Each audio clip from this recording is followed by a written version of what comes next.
মা কি করছো? আলু ভাজা করবো। আলু কাটছি জিরি জিরি করে, মেশিনের মতো কাটছি। দেখো, এই দেখো, দেখলে, দেখেছো? মেশিন আছে তো, মেশিন দিয়ে আমি কাটছি না, আমার হাতে মেশিন। বন্ধুরা দেখো, বন্ধুরা এখানে নুন দিয়েছি, এখানে আলুগুলো মেখে লাল লাল জল বেরোবে এখান থেকে, দেখবে।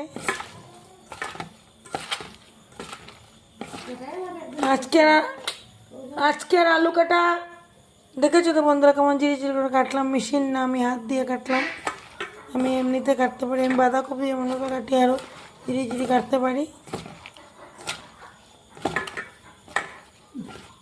একটু দেখো বন্ধুগণ, দেখো বন্ধুরা, অনেক জল বেরিয়েছে। দেখো কতগুলো আলু কেটেছিলাম, কতগুলো হয়েছে, আরও কমবে ভাজার পর। আজকে ভাবছি চালের গুঁড়া আর অল্প বেসন দিয়ে ভাজবো। চালের গুঁড়া কম আছে তাই বেসন দিব। চালের গুঁড়া শেষ হয়ে গেছে, বাঁদর খেয়ে নিয়েছে সব চালের গুঁড়া আমার। আলুগুলা জল থেকে মুছে নিয়েছি বন্ধুরা। দেখো এখনও জল বেরোচ্ছে, এই যে যত মুছে হবে অতই জল বেরোবে।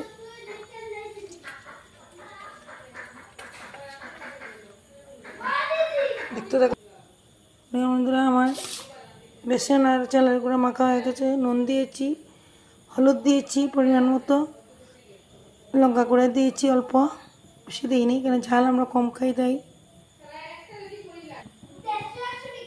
দেখো বন্ধুরা, এখানে তেল অল্প বেশি লাগবে, এটি একটু খরচ, কিন্তু আলু ভাজিটা খেতে দারুণ হয়।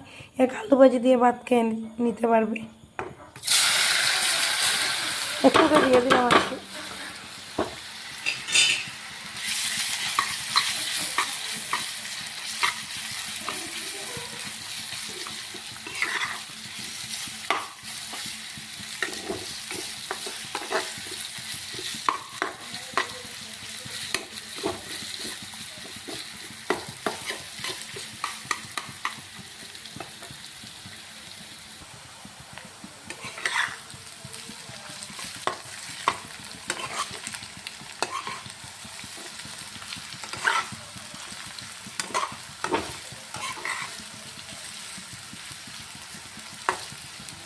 আমার সঙ্গে থাকেন আর দেখতে থাকেন আলু ভাজি কেমন করে বলছে। এক আলু ভাজি দিয়ে ভাত খেয়ে নিবে, কিছু লাগবে না।